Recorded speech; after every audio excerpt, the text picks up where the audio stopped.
And finally, moving our focus to the rising cyber attacks in Africa. Uganda has confirmed that accounts in the East African country Central Bank had been hacked after reports claimed that millions of dollars were stolen in the cybercrime. Kampala, however, downplayed the claims that the offshore hackers spirited away as much as $17 million.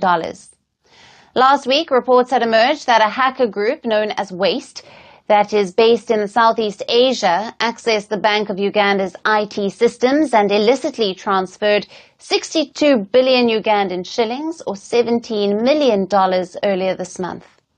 The stolen money was then deposited into accounts in Japan and the United Kingdom.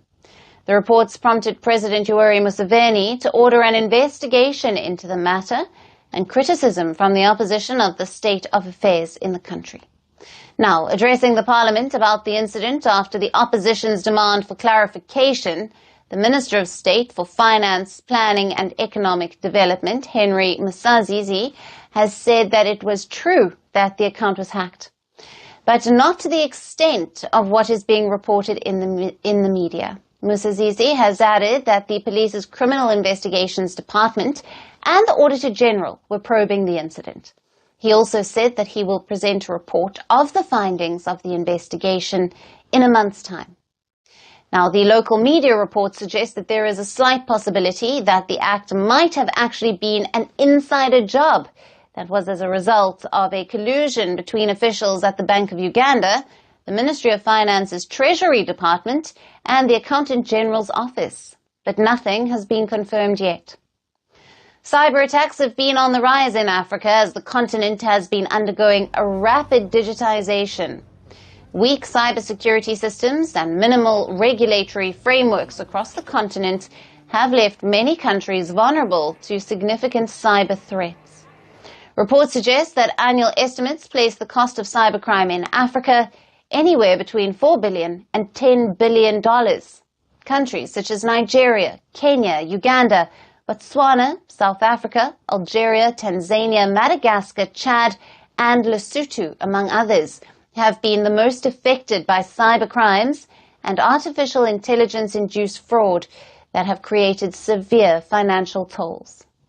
Now, cyber thefts from banks and other financial service providers, including telecom firms, have occurred many times in Uganda, and they have remained a critical concern in the country. During the 2023-24 financial year, 245 cases of cybercrimes were reported to the police. But some banks that have been affected by these crimes have been hesitant to publicly acknowledge such incidents due to fears of alienating customers. However, reports suggest that the Bank of Uganda has said it was waiting for a police probe report on the alleged hacking before providing the public with a detailed update. Reports have also indicated that Ugandan police had also written to the UK and Japan, seeking assistance in establishing the identities of the individuals.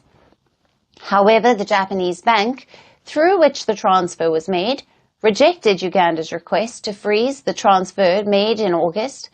On the contrary, the England Bank has effected Uganda's request to freeze $7 million, but it is believed that the hackers had already withdrawn some of the money from the bank in England.